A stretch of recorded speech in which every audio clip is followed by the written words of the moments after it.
Téma diskutovaná na našej dnešnej konferencii sa týka obličkového ochorenia nazývaného mormolok.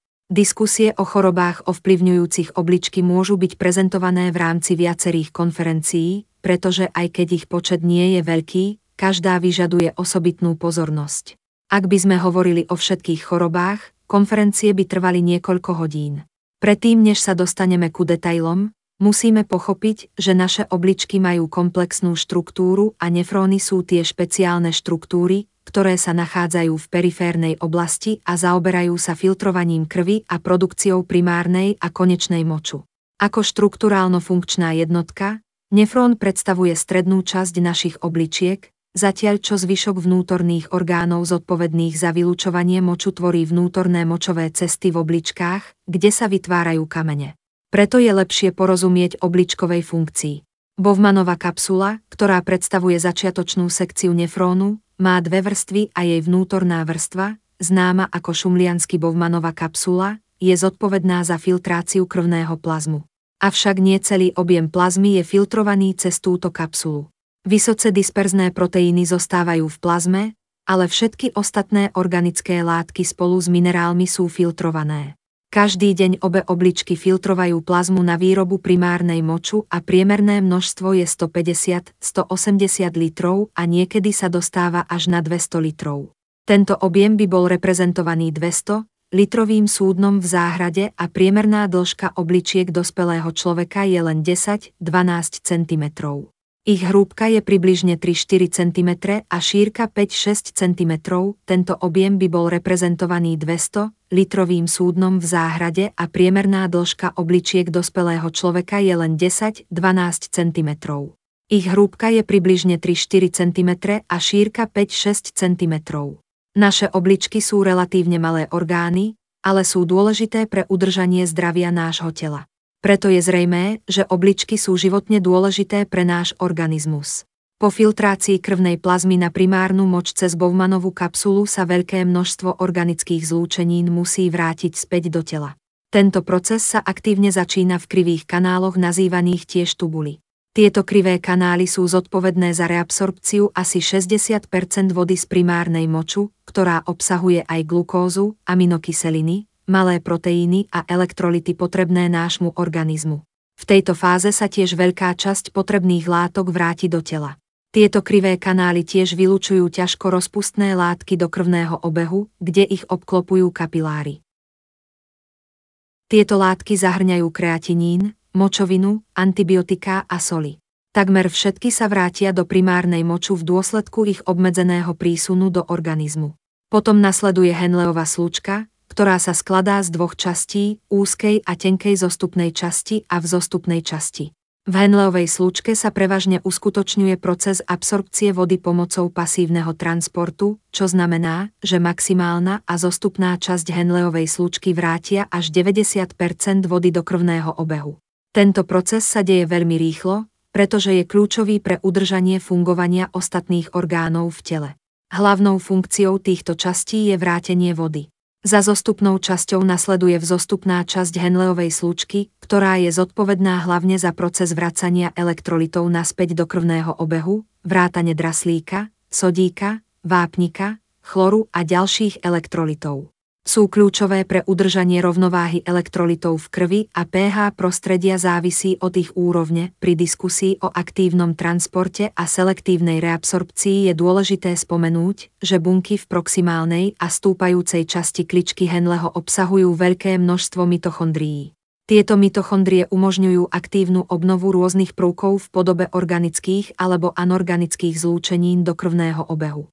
Ak stúpajúca časť kličky Henleho nefunguje správne, môže byť narušená rovnováha elektrolytov, čo zvyčajne vedie k výskytu príznakov a štrukturálnych zmien v štruktúre obličkovej sústavy, ktoré sú spojené s tvorbou piesku alebo kamenných útvarov.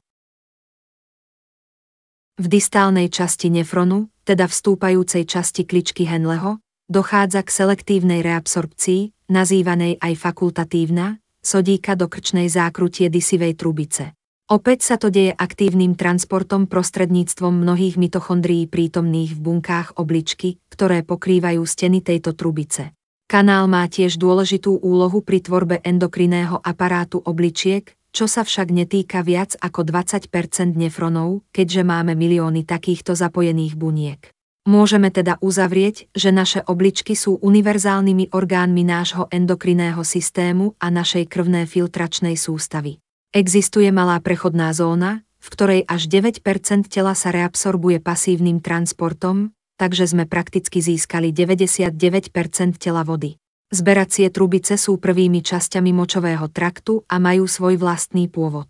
Tu sa reabsorbuje 1–2% tela vody, ale primárnou funkciou je odstránenie vodíkových iónov, ktoré obvykle zakysľujú moč a dodávajú jej miernu kyslosť.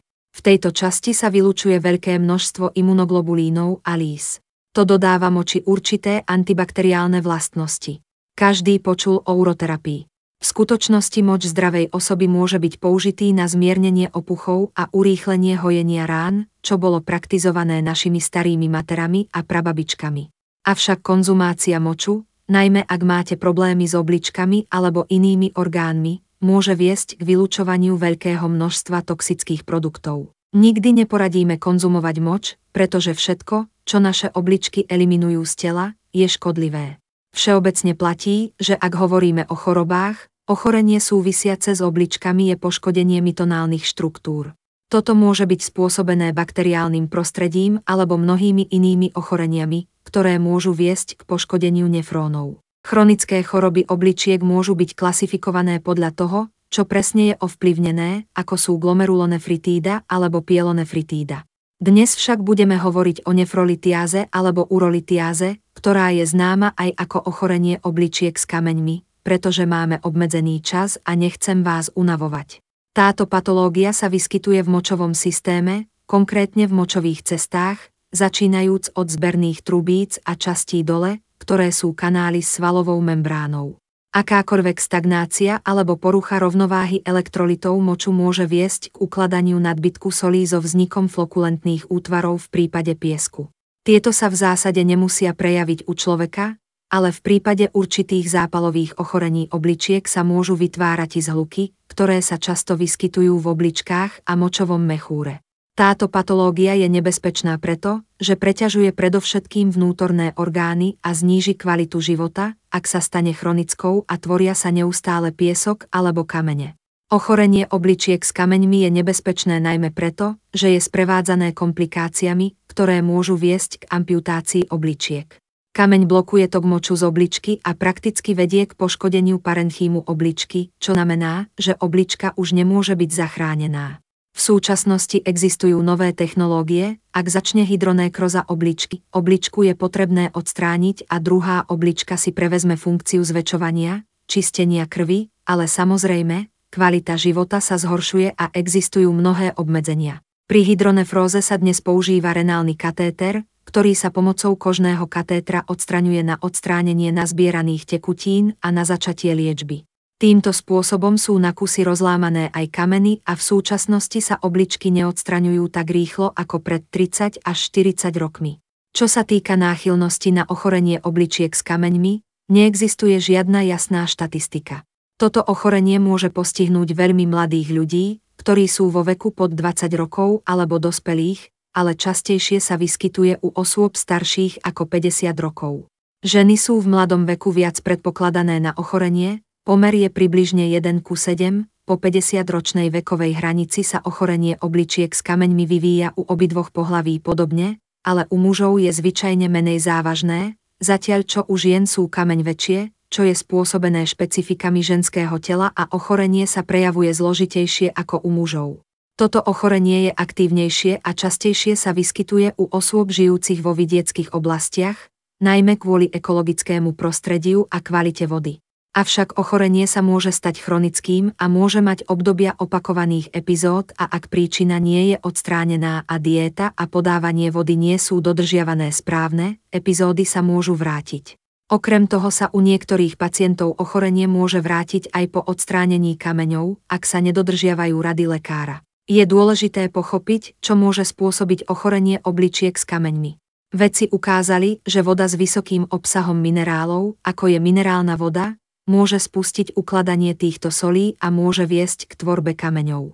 Konkrétne sa voda s veľa vápnikovými soľami považuje za najcitlivejší faktor pre vznik tohto ochorenia, pretože existujú rôzne druhy kameňov, ktoré sa líšia v zložení. V mnohých oblastiach, ako je napríklad Sibír, nie je možné ľahko odstrániť mäso z diéty a prijať prísnu vegetariánsku stravu. V týchto prípadoch je mäso hlavným zdrojom potravy. Pri tvorbe obličkových kameňov existuje niekoľko príčin, vrátane nadmernej a dlhodobej konzumácie určitých liekov, ktoré vedú k ukladaniu solí, vlastnosti močového systému spojené s genetikou, ako sú anomálie alebo zúženie močových ciest, a zápalové procesy ako uretritída a cystitída. Tiež zápalové ochorenia a metabolické poruchy, vrátane problémov s štítnou žľazou, môžu prispieť k rozvoju ochorenia obličiek s kameňmi. Najdôležitejším faktorom je však vážne a pravidelná dehydratácia organizmu, ktorá je často vyskytujúcim sa problémom. Pravidelné a primerané zásobovanie organizmu vodou, aj v prípade problémov s obličkovým systémom, môže pomôcť odpláchnuť nežiaduce nahromadenie v tele a močových cestách. Tieto príčiny môžu pôsobiť komplexne alebo izolovane a závisia od situácie. Je dôležité rozpoznať symptómy spojené s týmito problémami, aby sa predišlo komplikáciám. Bolesti obličiek sa prejavujú odlišne od bolestí v oblasti podrebrí a môžu byť zamieňané s inými ochoreniami, ako je napríklad kolika pečene. Je dôležité hľadať lekársku pomoc pri akýchkoľvek symptómoch a vyhnúť sa komplikáciám. Keď hovoríme o symptómoch ochorenia obličiek s kameňmi, teda o obličkovej chorobe alebo nefrolitiáze, prvým príznakom je vždy pocit kolík alebo tlmená bolesť v oblasti obličiek alebo v močovom mechúre, ak sa tam tvoria kamene. Dôležité je však venovať pozornosť častému a bolestivému močeniu, čo je zvyčajne príznakom prítomnosti piesku. Bolesť sa môže zvýšiť a potom sa objaví akútna bolesť alebo tzv. Obličková kolika. Ľudia nemôžu tolerovať takéto bolesti a zmena polohy obvykle nezmierni bolesť. Pacienti sa cítia veľmi zle a nemôžu nájsť pohodlnú polohu. V tomto prípade je lepšie zavolať sanitku a samozrejme sa poradiť s odborníkmi, aspoň aby ste zistili, aká veľká je kameň a či môže úplne zablokovať lumén močovodu, aby ste zabránili rozvoju hydronfrózy. Samozrejme, hovorili sme o bolestivých pocitoch pri močení a výtoku, čo naznačuje, že kameň bol odstránený, teda malé kamene, ktoré poškodzujú výstelku močového traktu, škrábajú ho a spôsobujú krv v moči. Toto je najlepší scenár ochorenia obličiek s kameňmi, keď malé kamene odchádzajú samé od seba, bolesť ustúpi potom, čo pacient močil krv a nie je potrebné volať lekára. Avšak, ak je kameň veľký, môže viesť k absencii vylučovania moču alebo nedostatku moču. Ak kameň vychádza z obličky, môže zablokovať vylučovanie moču z tejto obličky do močového mechúra, takže bude fungovať iba jedna oblička a množstvo moču sa zníži. A niekedy sú tieto procesy bilaterálne, čo môže viesť k úplnému zastaveniu moču a výtoku. To je už veľmi nebezpečný príznak, kedy je potrebné zavolať lekára. Samozrejme, napríklad prítomnosť krvných častíc v moči, teda zafarbenie moču do červena, je veľmi výrazný príznak, ale u 8% pacientov sa nezistí prítomnosť krvných častíc v moči vôbec. Moja mama mala kameň, ktorý úplne zablokoval močovod a musela podstúpiť operáciu. Dobre ho odstránili, ale neodstránili jej obličku a včas zavolali sanitku. V tomto prípade boli močové testy po odstránení a blokovaní kameňa úplne čisté, bez patologických procesov. Moč bol ako u malého dieťaťa, teda bez krvi. V prípade prítomnosti už zablokovania močovodu, častého močenia a bolesti pocíti pacient nárast slabosti, únavy, azotémie a zvýšenie teploty. Je dôležité okamžite zavolať lekára, pretože to už môže byť spojené s poškodením vnútorných štruktúr obličiek, rozvojom sekundárnych prejavov vo forme nefritídy a nefritídy, najmä ak dojde k zdržaniu a zápal môže zhoršiť priebeh ochorenia obličiek s kameňmi, s rozvojom pielonefritídy, iných ochorení obličiek a nefrózy. Veľmi zriedkavo sa stáva, že kamene sú prítomné v močovom mechúre vo veľkých veľkostiach, ale môžu spôsobiť podráždenie a cystickú infekciu. Preto, ak máte príznaky, musíte navštíviť odborníka, ktorý sa ich bude musieť použiť. Obvykle aj veľké kamene, ktoré sa dostanú do močového mechúra, sa sami prejdú, ak už prešli močovým kanálom. Pacienti sú vyzvaní, aby si moč zozbierajú v nádobe a skontrolujú, či kameň bol odstránený. Ak ste náchylní na dysfunkciu močových ciest a cítite nepohodlie pri močení v močovom mechúre, zbierajte moč na analýzu, najmä ak pozorujete, že ste vylučovali malý kameň. Kompozícia kameňov sa môže líšiť, takže je dôležité, aby boli tieto kamene vyšetrené a určil typ kameňa. Na obrázkoch sú prezentované kamene, ktoré boli odstránené z močového traktu. Všimnite si, ako sa líšia. Niektoré sú hladké, iné majú inú minerálnu zložku. Apoptóza má určité reverzibilné fázy, v ktorých je bunka obnoviteľná a actividan môže pomôcť bunkám, ktoré sú ešte životaschopné, obnoviť ich štruktúru. V prípade, že sú bunky zničená prostredníctvom apoptózy, je potrebné rýchlo generovať nové bunky na obnovenie funkcie obličkového systému. Actividan zvyšuje schopnosť obličkových kmeňových buniek obnovovať sa, aby rýchlo obnovil bunkové spojenia a transportný kanál a zabezpečil úplnú obličkovú funkciu. Actividan zvláda rôzne parametre obličkových chorôb a obnovuje obličkovú funkciu prostredníctvom obličkových kmeňových buniek. Aj keď existujú potraviny, ktoré môžu narušiť metabolické procesy vrátane endokrinného systému, actividan môže obnoviť iné orgány a systémy, ktoré ovplyvňujú tvorbu kameňov v dôsledku narušených metabolických procesov. Napríklad pyelonefritída a iné zápalové ochorenia obličiek alebo streptokokové infekcie v prípade glomerulonefritídy môžu byť úspešne liečené s použitím actividanu, ktorý má silné antivírusové, antibakteriálne a antifungálne účinky na pomoc pri procese hojenia. Actividan účinkuje predovšetkým redukciou zápalov v oblasti obličiek a môže byť účinný pri akýchkoľvek obličkových chorobách, vrátane cievnych ochorení alebo procesov regenerácie. Mnohí užívatelia hlásili výhody pri liečbe nefrití a chronických obličkových nedostatočností, dokonca aj v prípadoch ťažkých diagnóz. Actividan sa dostáva do obličiek absorpciou cez krv v tráviacom trakte a pomáha obnoviť normálnu funkciu orgánu a zlepšiť kvalitu života v prípade akýchkoľvek patológií. Produkt má aj antitumorový účinok a môže byť užitočný pri liečbe rakoviny obličiek a pri liečbe iných ochorení, vrátane zápalových ochorení alebo infekcií pľúc. Actividan zohráva dôležitú úlohu pri odstraňovaní nediferencovaných T-lymfocytov, ktoré môžu viesť k autoimunitným chorobám a ktoré sú často zapojené do ochorení ako je glomerulonefritída a ochorenia obličkových kameňov. Okrem toho sa actividan ovplyvňovaním celého organizmu líši od iných liekov, ktoré sa zameriavajú iba na jeden orgán alebo systém. Je dôležité pozorne čítať informácie na príbalovom letáku a pochopiť, že doplnky stravy sú potrebné iba vtedy, keď užívanie liekov vedie k nedostatkom vitamínov. Vzhľadom na to, že v najlepšom prípade iba 15–20% živín a doplnkov stravy, ktoré konzumujeme, sa absorbuje našimi črevami, nedostatok tukom rozpustnej vitamíny a môže byť veľkým problémom. Vitamín A samotný môže byť toxický, ale karotenoidy ho prirodzene premenia na látku, ktorá sa ľahšie vstrebáva do pečene. Je dôležité byť opatrný pri konzumácii vitamínov A a D a neužívať ich v veľkých dávkach, aby sme nevyvolali vážne patológie. Avšak actividan zlepšuje vstrebávanie všetkých živín a doplnkov stravy, vrátane vitamínov skupiny B, ktoré naše telo produkuje, keď sú potrebné. Vďaka tomu nebudeme mať nedostatok vitamínov ani minerálov a naše telo bude fungovať dokonale. Ak konzumujeme doplnky stravy a zistíme, ktoré živiny nám chýbajú, musíme ich užívať spolu s actividanom, aby sme zabezpečili optimálne vstrebávanie a posilnili celkové zdravie.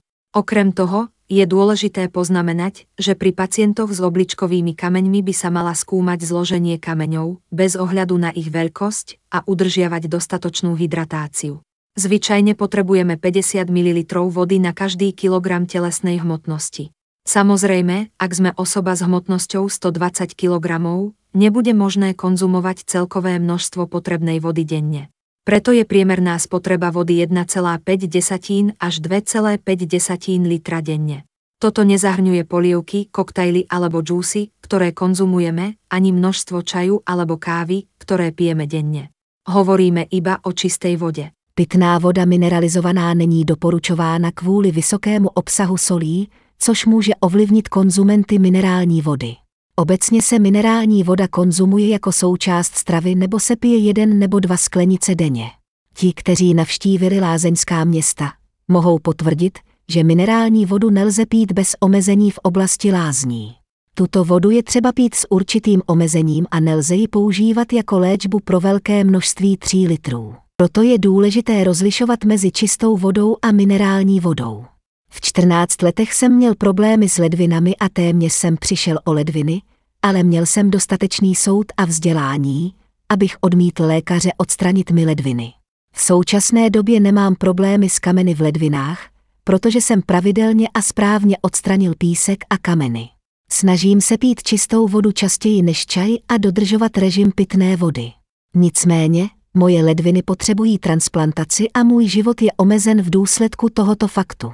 Děkuji Bohu, že jsem prožil dosud 66 let a doufám, že budu žít dalších minimálně 25 let díky našemu Actividanu. Pro zdravý život je důležité správně se stravovat s adekvátním poměrem bílkovin, tuků a sacharidů, změnit svůj životní styl a být aktivnější, také pít čistou vodu, nikoli minerální vodu v omezeném množství, ale čištěnou vodu. Konzumace čištěné vody zabrání vzniku kamenů v ledvinách. Navíc je náš Actividan účinným doplňkem pro udržení našeho zdraví. Nemáte dnes žádné otázky, ale děkuji vám všem za pozornost a těším se na další konferenci. S Bohem.